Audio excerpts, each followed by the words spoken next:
Why cryptocurrency? Because criminals love it. Hey y'all, I'm Crypto Bo, and today I'm making the counterintuitive argument for cryptocurrency. First off, I'm a joy at parties. With that said, I often find myself at a party talking about cryptocurrency to a group of half-drunk people that I've met a handful of times. And every time I'll be on my soapbox preaching the gospel of decentralization, and someone will interrupt and say, "Don't criminals use Bitcoin?"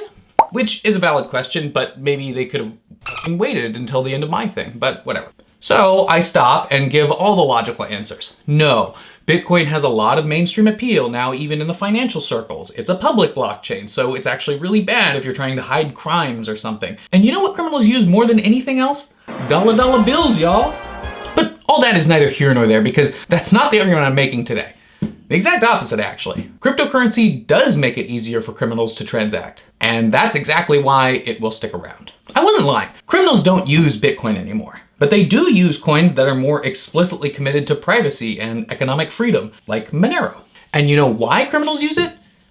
Because it works. Not a lot of margin for error in a criminal enterprise, and cryptocurrency offers a lot of things that fiat currencies just don't, like true fungibility, anonymity, and security. Just imagine you were a drug dealer trying to buy drugs from a big drug guy or lady. I don't know much about drugs. And you needed to pay them $100,000 for the stuff. Would you rather have to lug around a suitcase with hundos in it, or would you rather hand over a USB drive or a single piece of paper with a QR code on it?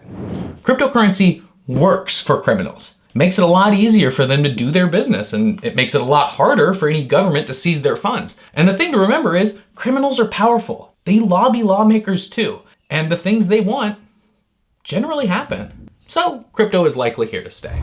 Another interesting group that loves cryptocurrency, the intelligence community. Just imagine you're an intelligence operative that needs to, make a payment to a fascist general in order to motivate him to get the ball rolling on the coup he's been thinking about.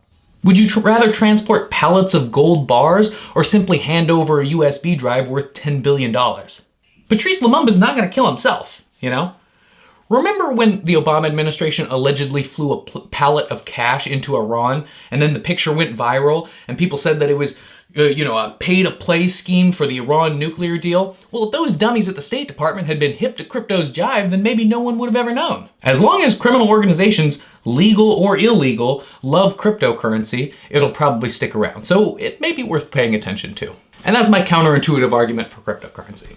Now, if you want to start your own intelligence agency or drug ring, we have some handy links to exchanges in the description.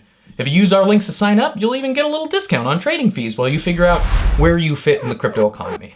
If you like the video, please let YouTube know by liking and subscribe if you want to see more quality crypto content. Leave a comment below with any questions or topics you'd like me to cover. And I've been Crypto Bo. Thanks for watching.